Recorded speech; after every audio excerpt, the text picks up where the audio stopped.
Welcome to A Good Life with Soul Haven, presented by Gregg, Samuel Yisrael, and Natasha The Loving Chef. So here we are again. It's episode 7 of A Good Life at Soul Haven. Lots going on this week. Let's say hello once again to Samuel. Hello. Hello.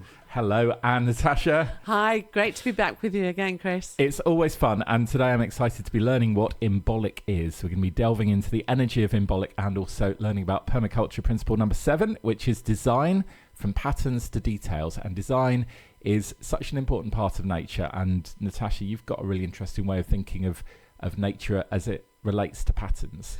Absolutely, I do, yes. So nature comes, so we've got the 4 seasons, obviously the summer, the spring, autumn, winter. And that has its own pattern along the way. But also, how do we represent ourselves as seasons and patterns as well? You know, we will have many, many different patterns that some we recognise and some we don't. And some we actually grow along the way as well. So yes, I'm very excited to be here with you again today, Chris. Excellent. Well, we're also going to be exploring how permaculture encourages us to look at the bigger picture before we focus in on the details, and before we design anything, just to kind of get everything into context, and that kind of brings everything together, which is really interesting. But I think the first thing, which will be good, is we get into the sort of the springtime now, and I've seen lots of snowdrops around. I was away for Easter and just went to this stately home which had just literally, I think, 100,000 snowdrops in one area, and it was spectacular. As we get into spring and we get ready for early growth, we've got some seasonal gardening tips, haven't we? Yes, we certainly do. Yeah. So I know we've talked about it before about what we put on our gardens to make our gardens grow and everything else like that. But I wanted to really share with you about 3 great things you can add to your garden from the kitchen. Excellent. We'll be finding out about that shortly. We're also going to be talking about recipes. We've got a lovely recipe involving asparagus coming up on the show, and picking our cards and focus for the upcoming week. But first of all, I'm going to hand over to Samuel for people that are listening for the first time, just to kind of remind us about Soul Haven and what it's all about. Yes, so Soul Haven is a community project based in Malton. We are all about exploring the seasons and the nature within us, offering a wide variety of courses, workshops. It's really a place to be heard and a time for you to find that peace within yourself, to build a sustainable life, to become healthier and happier.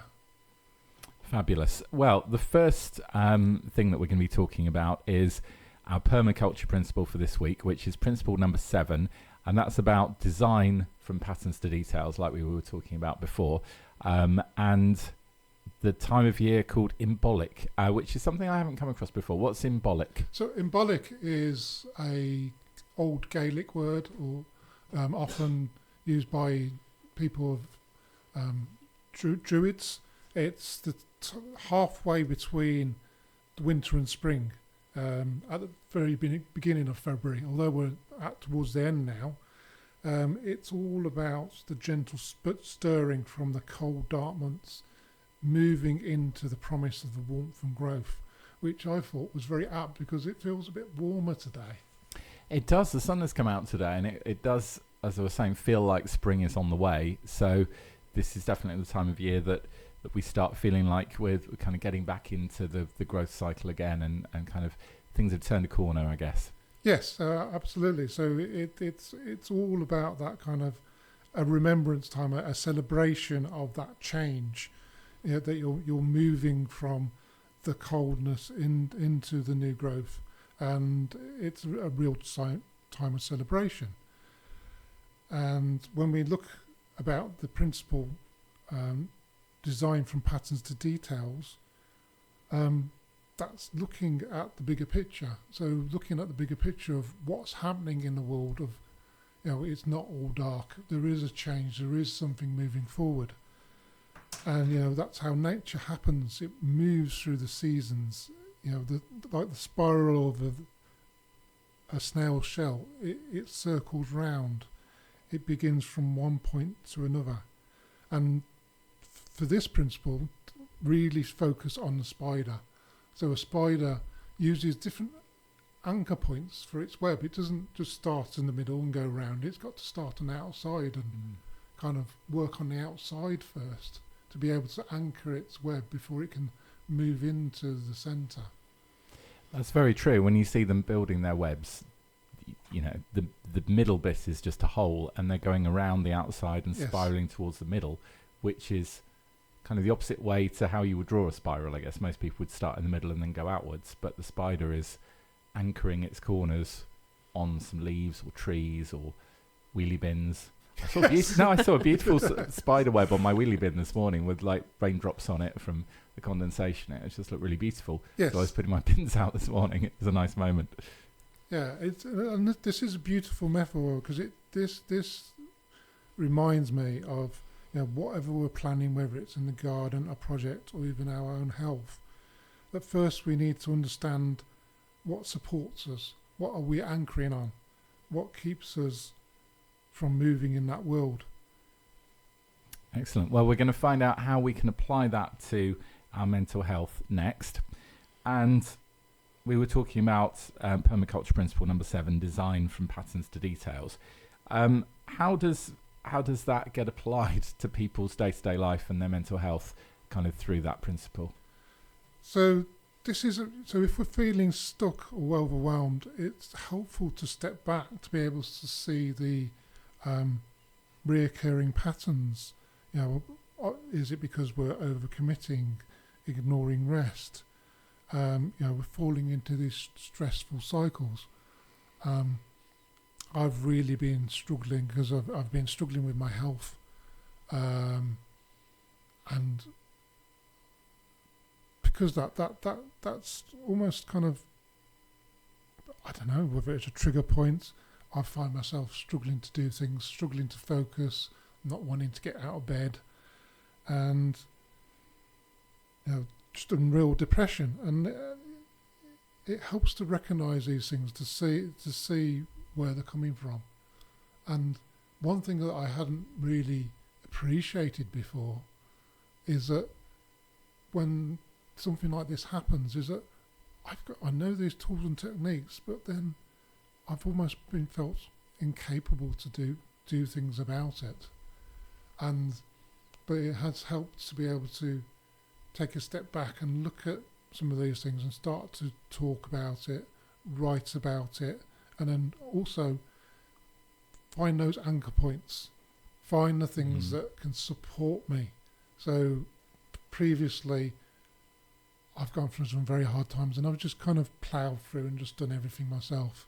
Whereas this time I've reached out to friends, I've reached out to the doctor, and I've booked myself into some talking therapy. I think it's really great that you can talk about that, because it's accepting that you need help. That's the first stage in sorting out issues, I guess, isn't it? Yeah, absolutely. It's that stage of admitting that there's something wrong. I've been to see a specialist about the health condition and managing the chronic pain that I've been experiencing. And I'm somebody who doesn't like to take medication. I really resist it, but I've just realised that I'm really struggling functioning with the level of pain that I'm experiencing. So I've gone to ask, you know, what else can I do? I think it's very hard for anyone to function when they're in pain. So I don't think there's anything wrong with doing whatever you can to reduce the pain. But I get what you're saying. It kind of goes against the natural principles that you try and live by. But there isn't really a natural solution to really painful pain, is there? No, and that sort of thing is. I'm just trying to say that, you know, it's okay to have medication as part of your support structure. Some people say, you know, are very much against it, and you know, this, when you're looking at your anchoring points, it's, you know, your friends, your colleagues. My work colleagues have been really supportive. I've been able to talk to them about what's going on, and you know, when we're in this situation, I'm just really thinking about how I can store energy to help me continue on, how I can look at, I've seen these patterns that are happening, and I've reached out and going, well, what am I anchored on? Is that something that's solid? And I've recognised that I needed to talk to people more and reaching out to friends and really be open and honest about it, rather than just going, yeah, I'm okay. Okay, well, we're going to talk some more about permaculture principle number 7 shortly. And permaculture principle number 7 is all about design from patterns to details. And we're going to talk about it today through seasonal gardening wisdom, how we can store and manage our own energy inspired by nature, some ideas for cooking for the Imbolc time of year, featuring warming, nourishing foods. And then we're going to have some powerful sound therapy with the drum again this week. And also some lessons from nature about team building. But first of all, let's talk about how you can store and conserve energy rather than letting it fray. So what are your kind of top tips for storing and conserving our energy reserves? So again, back to the analogy of the web, what is your energy web? What are you connected to? What activities strengthen your emotional response, make you feel better? We can do the same thing and again, but if it's making us feel drained, that's not very good for us. So it's thinking about how we can reinforce positive things, because the spider goes round and reinforces its threads. So focusing on the time and energy and the things that support you. Often I realise that I get busy and I neglect some things that are good in my life because I'm too busy. Creating anchors, so multiple points to give you sustainability. So this is things like setting boundaries, having good relationships with people and maintaining those relationships, setting rituals for yourselves to give yourself a place of quietness and stillness. And I think also being able to repair your web, because if a spider's web gets damaged, then the whole thing doesn't fall apart because it's so well constructed, and the spider's right there fixing the little bit of the web that's got damaged. And I think you can apply that as well. Yeah, absolutely. So instead of disregarding these difficult emotions, that's really what I've found. I've had these really dark thoughts and frustration about things, and that's really a sign to stop and reflect. And some of these things have been overwhelming, and I've had to write them down. I've talked them through with people, and some of them have been completely random, and it's been a very strange time for me. But that's about repairing, because it's not just repairing things, because the person that I see and I myself as at the moment, I don't like, because I don't like seeing that in me. But then I have to start to build myself up. I have to look at myself in kindness, in hindsight, and reflect back on that. Things go, okay, yes, I haven't done that. I'm in this place, and I need to look at how I support myself to move on, because it won't always be like this. No, absolutely. And it's the same for everybody, but also what you're doing is about filtering what's important and what isn't. And a lot of the time, we spend a lot of time worrying about stuff that isn't actually that important, rather than the bigger picture, which might be underlying that. And yes, those are the things that are a bit more difficult to fix. Yeah. But yeah, that's interesting. So how would you design your life with intention then, like a spider? What's that process involved? This is about building a life that is strong and adaptable. That's a very challenging word for me often, because sometimes I struggle with change. But one of the constant things in life is change. Yeah. And it's about being able to respond to it, having knowledge of how you resist change, of the things that you struggle with, so you're aware of those things. And I think that's one of the things that I've struggled with is that for some reason my head has suddenly gone to places and things that have happened, and I'm realising that where I am now, I thought it was in a different place. I thought things were different, and I'm looking at things through a different lens, and I just need to be able to adapt to that change of that different viewpoint. And for some reason, I'm seeing things differently than I did before. But I guess that's the same for everybody. Yes, as you go through life, your perspective on everything changes. Absolutely, through time. The things change through time, but sometimes a traumatic event or something that's happened, I had a big health scare. I've been in and out of hospital. It's triggered something, and it's just like everything's just been thrown up in the air, and I'm just bringing things, and I'm re-strengthening, like I said, that web of support, the people I talk to, the things I'm doing, and reaching out for help, and taking that time to go, okay, what do I need to change? Well, thank you for sharing that, Samuel. I'm sure that's been really helpful to a lot of people that are listening to this. Yeah. We're going to move on with some gardening tips next here on A Good Life at Soulhaven. And it's over to Natasha now for our gardening tips of the week, and some great things to add to your garden from the kitchen at this time of year. Yep, absolutely. So I know we've talked before about compost. We've talked about getting the earth ready for the harvest, or the planting and the seeding and things.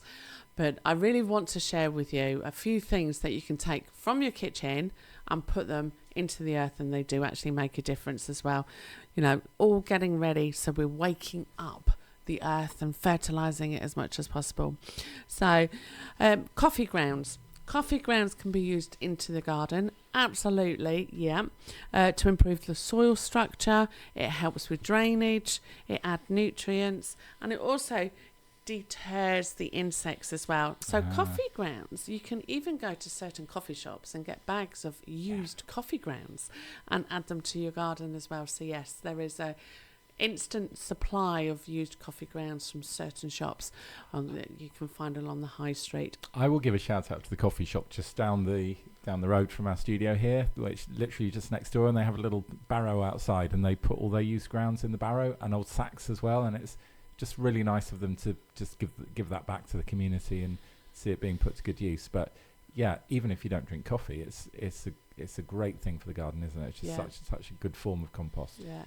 That really is a good shout out there. So yeah, so coffee improves drainage, it adds organic matter, it adds nutrients as well, so like nitrogen, potassium, and micronutrients as well. So it's got calcium, magnesium, zinc, it's got iron in there, it's got copper in there as well. So yeah, coffee grounds are good for the earth. I didn't know it had all those minerals and things in it. Yeah, absolutely. Even after we've drunk the coffee. So yeah, always good to add in there.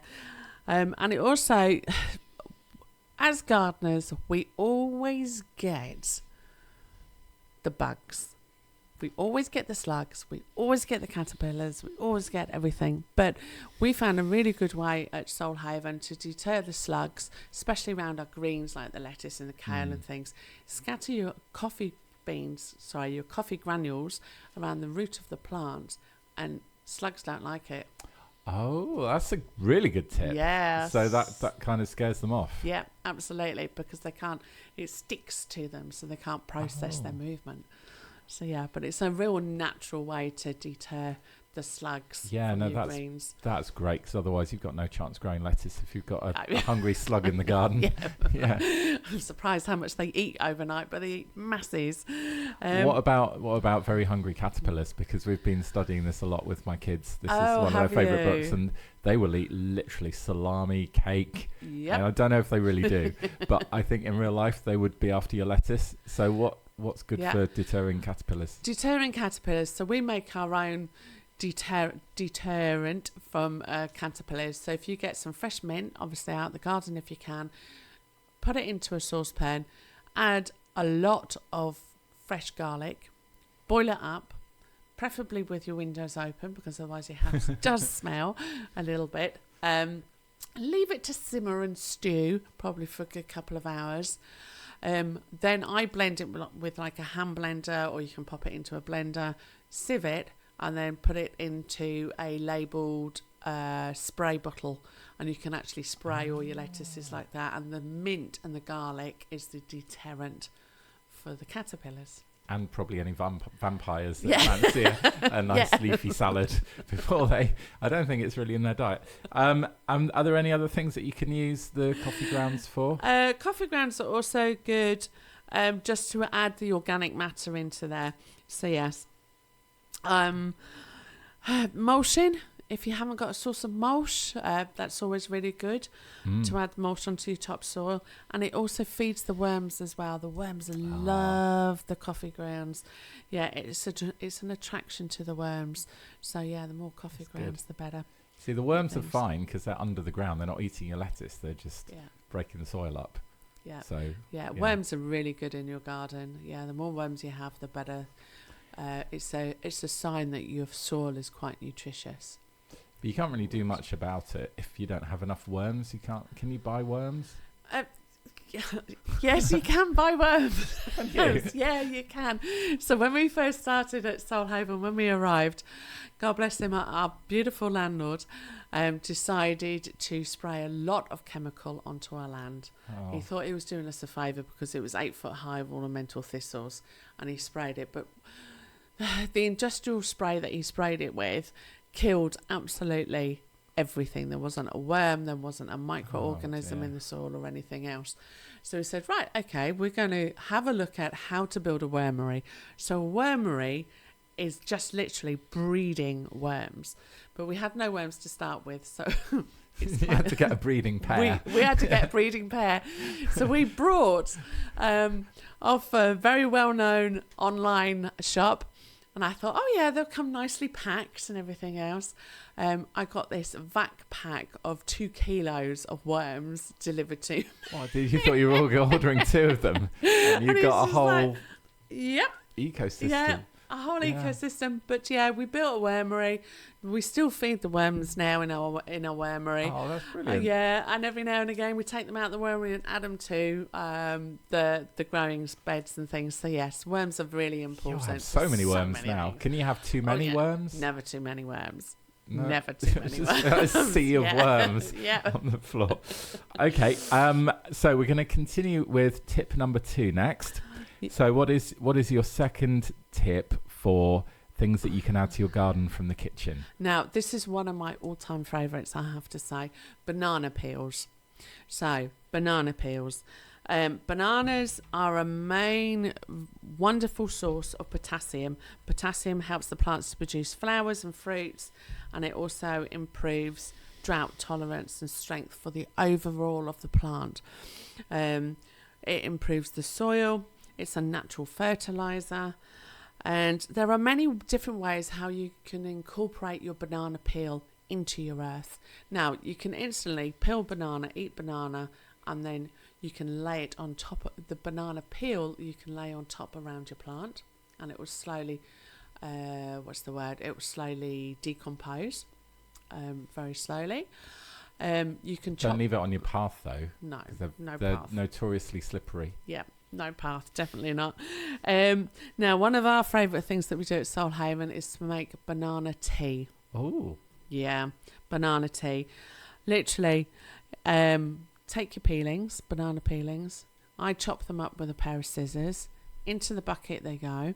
Cover them with cold water and let them stew for about 2 or 3 days. Okay. And then you've got banana tea. So the liquid is actually filled with all the nutrition from the banana peels. You can strain it and then just dilute the tea and then put that around your plants, or you can actually, we don't strain it. We just literally tip the whole thing with the banana peels into the soil and just turn it over 1 or 2, just slightly over the soil, and your plants and your vegetables and your fruit trees will absolutely love you forever for the bananas. Have you tried drinking it? No. I'll let you into a secret, Chris. Bananas are really good for you. I don't eat bananas. Where do you get your banana peels from? Are you throwing the bananas away? With it being community, we offer bananas quite a lot out, and obviously with banana, I use quite a lot of bananas in cooking and things. So, yeah, they are saved. We must save about 20, 25 banana peels a week. Wow. Yeah, on busy days in the kitchen. So, yeah. Bananas are great. I love banana ice cream. That's and banana milkshake's my favourite. So it's great. They're very sweet though. Yes, very sweet. Now, I do like banana cake. So what I don't like about the banana is the texture. I'm really sorry, banana. Please forgive me. I don't like the claggy texture of a banana. They're quite mushy, aren't they? Yeah, don't like that. It's the whole especially when they're thing. really bruised and ripe. And No. there's literally no firmness to the bite. Yeah, definitely not. But they are good overall. Okay. With things. So yes, a happy banana eating and a happy banana tea making for your beautiful gardens. Okay, so tip number 3 from the kitchen to the garden. What's that? Oh gosh, tip number 3 is spices. Let's talk about spices for a minute. Things like chili, cayenne pepper and garlic are all really good little things to add to your garden along the way. They repel the slugs, so it's another slug deterrent. It also repels cats from doing toilet things in your garden as well. So yeah, especially cayenne pepper and chili powder, it burns their feet and other areas. My worst thing about weeding the garden is what you might discover under the soil. Yeah, but chili and garlic helps, so it helps with the pests along there. Excuse me. And it also helps, so I've spoken earlier about a good way to deter caterpillars, so you could also add in there the chili powder with your mint and your garlic as well, and put that in your spray bottle and things. Yes, so they don't like spicy food. No, that makes sense. In the book, he does eat salami, but he also eats a lot of cake and a lollipop. Yeah, just greens though, just greens. And that's great. Anything else on spicy food? Spicy foods and gardens? No, that's it for now. Okay, brilliant. Thank you very much, Natasha. We're going to continue with our sound section next here on A Good Life at Soulhaven. So it's over to Samuel for the sound section this week, and he's brought his drum in again. Remind me what this drum is called. This is a buffalo drum. The buffalo drum, yes. Hold it up. And if you heard the previous episode, you were talking about the incredible way that the buffalo drum is made, and the history, kind of the life of the drum itself being quite a sacred thing. Absolutely. So traditionally, it used very many cultures. A lot of people associate it with Native American, that's where the name buffalo drum comes from, because they made it from buffalo skin and the hide of the animal and the guts of the animal. It's also been used by other cultures in like the Nordic regions and even in the UK as well. Cool. So this week we're talking about how sound can heal, and how the vibrations from sound can be used to bring harmony back to your body and your mind, and help with things that you need help with. So what are the different ways that different sound therapies can achieve that? So sound therapy is all about the movements. So just like water flows, sound flows, and it's about how it causes your body to respond, so that the sound echoes onto your body, causing you to make either your brain to react, or your body actually reacts to the sound from the instrument. From the instrument. So it's about the wave, sound waves that we feel on us. We react to them in different ways.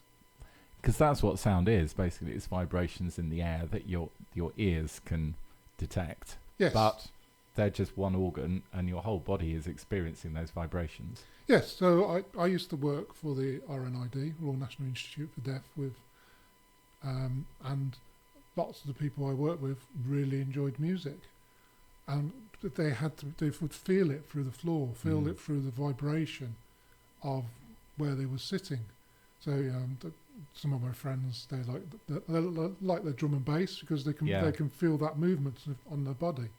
They can experience it in a different way because they're not hearing it, they're feeling it. Yeah, they don't have to worry about tinnitus. They can have the music up as loud as they want, and they just feel it. But you notice that when you go to a loud concert or a gig, or if you're near a marching band and you've got that bass drum pounding, and you just feel your whole body just vibrating with the sound of the drum. Yes, and there's different philosophies. So in Chinese medicine, they talk about the qi that moves around your body, and how your impulses are affected are like the electrical signals, and those can be affected by sound. So, and the other thing is that when you hear the sound, and feel the sound, your brain responds to that, because if it's like, for example, something like a heartbeat, that's your first memories from the womb. That's how even before maybe you could hear, you could feel it, and your brain is going to respond to that. And it's like the vibrations as well. Ultrasound therapy is something that is real.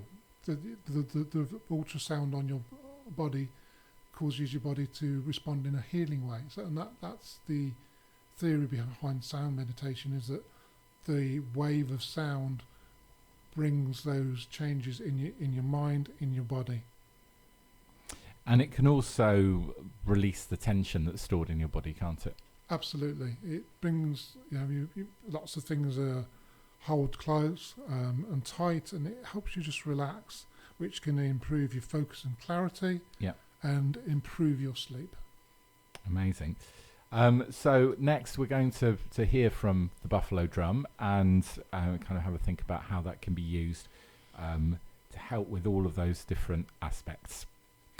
So you're listening to A Good Life at Soul Haven with Samuel and Natasha, and Samuel has brought his buffalo drum in this week, and we're talking about the healing power of drums.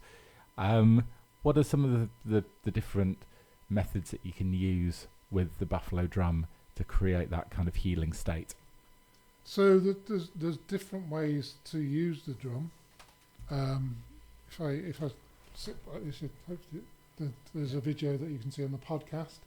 So you can actually hold it against yourself, and you can feel the vibration.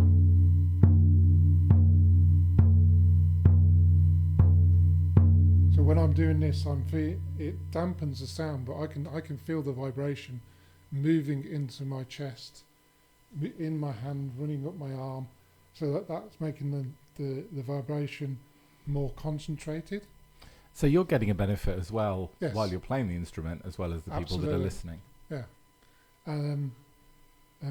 That's just a gentle beat, and if I hold it out, you can hear the tone of the drum has changed now.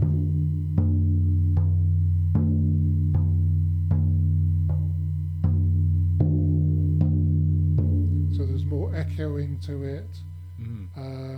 The vibration is a bit stronger in my hand, and that's going to, when I am in a room, that's going to travel further. I was doing a sound meditation last month, and I was playing in the opposite end of the room, and somebody after it's finished, people were playing with their eyes closed, and it's like somebody said to me on the opposite end of the room, "Oh, was you playing over the top of me?" I was like, "No, I've been standing here the whole time." So I thought you was literally playing over the top of my head. I was like, wow, I wasn't. Because it fills the whole room with sound, doesn't it? Yes, it does. The vibrations just carry. Yeah, absolutely. And what strikes me is the number of different sounds you can create from the one drum, just by the different areas that you're hitting it, how hard you're striking the drum, and those kind of things, how you're holding it with your other hand. Yeah, so there's lots of overtones in the drum. So that I can on the rim.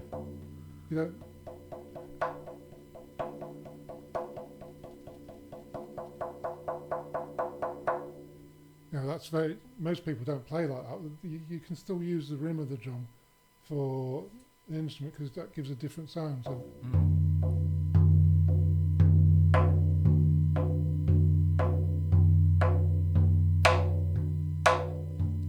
Hopefully that's not too loud for the radio. No, so that's using different parts of the stick. Does the stick Yes. have a name? No, I mean that has a stick. I mean, this one's called Bert. This one's called. I don't know. It's just a beat. I call it the stick. Yeah. It's Yeah. a stick. So I'll just play a little piece. Okay.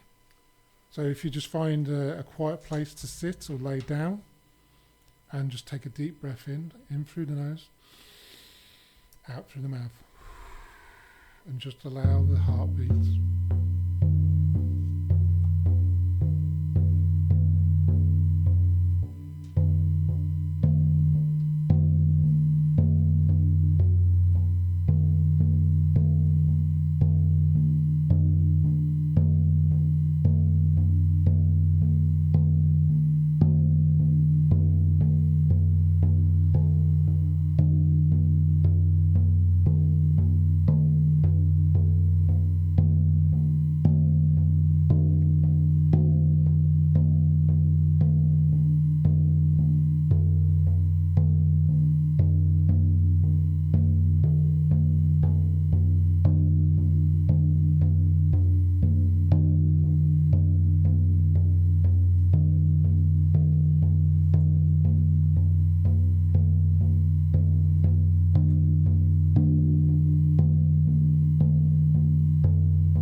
So just take a deep breath in again, in through the nose, out through the mouth.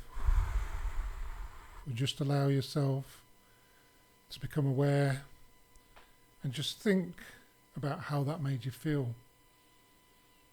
You know, did you feel grounded? Did it bring anything up for you? You know, just think on those things of how that sound affects you. And you know, as the sound washed over you, hopefully you felt a moment of peace and calm. And can you kind of focus on different parts of your body that need help as you're listening to the sound to help with the areas that you need to focus on? Yes, you can. You can actually use the sound. So some people use sound therapy to focus on a particular area of your body. So you can, you know, play something close to that area. Or in Chinese medicine, they often say when you focus and hold a part of that body in your mind, that's where your intention is where the healing goes. That's fascinating. Okay, well, when we come back, we're going to do a simple humming exercise, and then Natasha is going to share her asparagus and lemon soup recipe. So next is the humming exercise, which is kind of like deep breathing, is it? Yes. So in the sound therapy that I've been taught, there are actually 7 different sounds that you can use that are attributed to the 7 chakras of your body, and so one of them, and again, in this, we hold in our mind the area that we want to focus in, and how we're going to hum. So we're using our breath and our diaphragm. So it's taking a deep breath in, but allowing your stomach to go out when you breathe in. And then as you hum, you're slowly pulling your diaphragm in to push the sound out. And we're just going to do a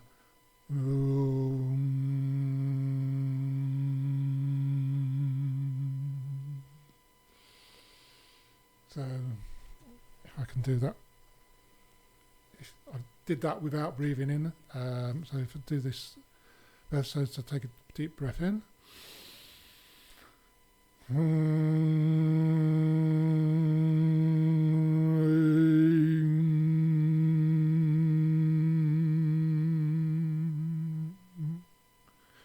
so in that humming, I'm humming, but then I've opened my mouth, and even though I was humming, you can hear that the sound changes from a hum to more of a different sound. And here I am focusing on my stomach diaphragm for this sound. So we're going to do this 3 times.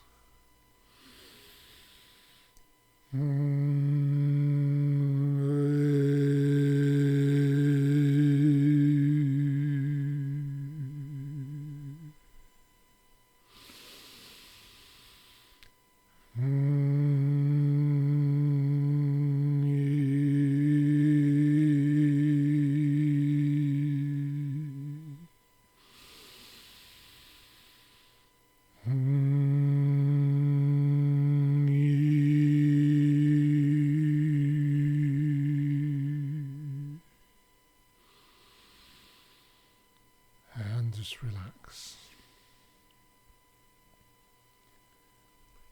And here, again, when you're using humming and vocalization, you are using your body as your instrument, so you're bringing the vibration inside of you. So part of that is that you're vibrating your organs, the chi that moves around your body, so you're energizing your cells. It's so interesting just hearing you do that and just thinking that this is something that you could do whenever you need to just kind of have a moment to really focus in on things. And it's something that you just, when you're feeling like life's getting a bit overwhelming, just take yourself away to a quiet room and just do that, and you can see how it would make you feel better. Yeah, and you can do different. I mean that you can actually do that quite loud. It can be quite powerful. It can be quite loud. Yeah, if you want to. I mean, it depends where you are, I guess. It depends where you are. How thick your walls are. Yes. But hopefully that shows you how you can do that. Fantastic. Well, we're going to have our asparagus and lemon soup recipe next. So it's over to Natasha, the Loving Chef, for a recipe of warmth and nourishment for the spring months. So it's still a bit chilly sometimes, so we still need a bit of warmth and nourishment, I think. And again, with all natural ingredients, which is what makes this food so wonderfully healthy as well as tasty. Yep, definitely. So asparagus season is coming up a little bit later on from April time. But I love asparagus. I really do. I love asparagus. Asparagus is filled with vitamin K. It's filled with vitamin B9 as well. And asparagus also helps detox the liver. It does make you run to the bathroom occasionally to have that all-important water release. But it detoxes that. It lowers stress. It helps improve sleep as well. So I am all over asparagus when it comes out into season. Definitely. It helps reduce blood sugars and it helps reduce blood pressure as well. So yeah, so if you've got low blood pressure, I wouldn't suggest eating quite so much asparagus. But asparagus is really good. You can chop it up, you can eat it raw in salads and things. But asparagus soup, now this is one of my all-time favourites, I have to say. Asparagus and lemon soup. Very, very easy. You don't need many ingredients. Let's go through them. So we've got maybe a couple of bunches of asparagus. Happy days. 1 onion, roughly peeled and chopped. You don't have to get this precise because we're going to blend it at the end. Okay. Yeah. 2 or 3 bulbs of garlic, but if you like more garlic, then please do feel free to put more garlic into there. 2 potatoes. Now, I don't even peel the potatoes. I wash the potatoes, but I don't ever peel them. But roughly chop. Into the saucepan they go with the asparagus and the onions. Then I zest 2 lemons. And I cover everything with vegetable stock. Add your salt and your pepper in there. Bring it up to a boil. Simmer it until the potatoes are cooked. Excuse me. And then once the potatoes are cooked, that will mean that the asparagus is all cooked. Now, you can hand blend this. So if you've got one of those hand blenders that go straight into the saucepans, you can do that nice and easy. Or do take a little bit of time and effort to blend it if you've got one of the multi-blenders. Just be careful not to burn yourself. And then just before serving, you want to add in 2 lemon. No, I can't get my words out today. Juice of 2 lemons is what I'm trying to say. Right at the very end of the soup, just before you eat it. So the lemon isn't cooked, the lemon juice isn't cooked, because then you get the real good things that lemon juice provides, all your vitamin C's, all your alkalizing. So there are many different theories that the lemon is an acid. But as soon as it gets mixed with your saliva, it becomes an alkaline. And then that's really good to help the body. That de-stress, detox and things as well. So yes, so very quick. It could be a matter of half an hour, 40 minutes. You've got a really good, refreshing soup, and especially as when the asparagus comes into season, which I'm looking forward to. Yeah. Oh, that sounds delicious. And I like how you've got the zest in the blender, so it's still got a lemony flavour, but then you squeeze in the actual lemon juice right at the end. So it's just got that fresh zing to it as well. It sounds amazing. Yeah, and the potato, because the potato makes it quite creamy without adding any dairy or yogurt or cream to it along the way. So it's all very, very natural. But if you did want something to decorate it with, I would put maybe a swirl of soya yogurt on the top, maybe a few sprinkles of parsley, because parsley is really good as well. And if you like it a little bit spicy, maybe a little bit of chili oil on the top there. But yeah, thoroughly recommend it. Check it out. Yeah, it sounds really, really filling as well with the potato. It would be quite satisfying. Yep, definitely. Yeah. There's a meal in a bowl. A meal in a bowl. Yeah. Thank you very much. I should be trying that out this weekend. Okay, next here on A Good Life at Soul Haven, it's time for our cards and our focus on the week ahead. So this is where we draw some cards that give us things to think about as we get through our week at the end of the weekend. So where were the cards? I couldn't see them over there. Okay, let's see what we get this week. So these are 71 cards, a sign from the angels to help you with your right path. A beautifully designed deck. Yeah, beautiful. Why are there 71? Is that a special number? Is it because you've lost a couple? Were there 75 to start with? No, so 71 is a sign of angels. So that's why there is 71 cards. It's about connecting with you in wisdom, allowing you to follow the right path and reminding you that you are someone special and unique. Oh, that's good. It's also my favourite speed on the motorway. Actually, to be fair, it's probably more 78, I would say. It depends how much of a hurry I'm in. Yeah, just under that 80. Yeah. Right, let's pick a card. Let's give them a bit of a shuffle. Right, this week's card is... Ooh, expectations. There we go. Expectations. So, I think it makes me think about managing expectations, which is so important when in any kind of interaction or relationship or just business partnership, if you can set out from the outset how things are going to be, it just makes for a much smoother ride. It's also about your own expectations, I guess, and kind of how you feel about the future and what you're hoping for, but also being realistic about it, I guess, and not getting too disappointed when things don't work out. What do you think? Absolutely, yes. Some expectations are an interesting thing, because sometimes, I say, during the show, I've been reflecting back and realised that some of the place where I thought I would be is different to where I am, and then looking at my expectations of the future are being coloured by some of the pain that I'm experiencing. So I'm going to places where I wouldn't normally go, and I have to weigh that up. Are they actually real, or I'm just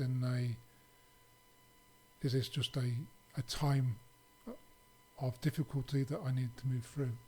So then it's that managing of your expectations of what something I used to, and I still do sometimes, really struggle with anxiety of, people are looking at me, they're going to laugh at me. But those are the expectations of, and it's not necessarily true. Oh, absolutely. Natasha, what are your thoughts on? I love the word expectations. Actually, obviously, we've spoken about our own expectations, but how do we play our lives to other people's expectations without being our true, authentic self, and having the courage and the bravery to say, actually, no, I don't want to do that, or no, that's your expectation of me, but that's not my expectation of myself along the way as well. So it's a two-pronged thing, isn't it? With the expectations of ourselves, but also how much do we play to other people's expectations, because they've been communicated only one-sidedly. So yes, it's really important, and it's a process to learn about communicating our own expectations, whether that's to a colleague, to a boss, to a partnership, to a partner, to a family, being able to bravely say what you're wanting and expecting out of a day out, or anything like that as well. So yeah, definitely, I love the word expectations. It brings up a lot for me. Great expectations. Yes. Okay, fabulous. Well, we're going to see you again in 2 weeks for episode 8. We're going to be talking about permaculture principle number 8, which is integrate rather than segregate, which is very thought-provoking. But until then, we'll see you next time. Thank you very much, Natasha. Thank you. Great to have seen you again, Chris. Thanks, Samuel. Thank you very much. And we'll see you next time. And we'll also have some more sounds from Samuel. Are you going to bring the singing bowls in again next time? I really enjoyed those. I will do, yes. Excellent. Brilliant. See you next time. Thank you for listening. Thank you.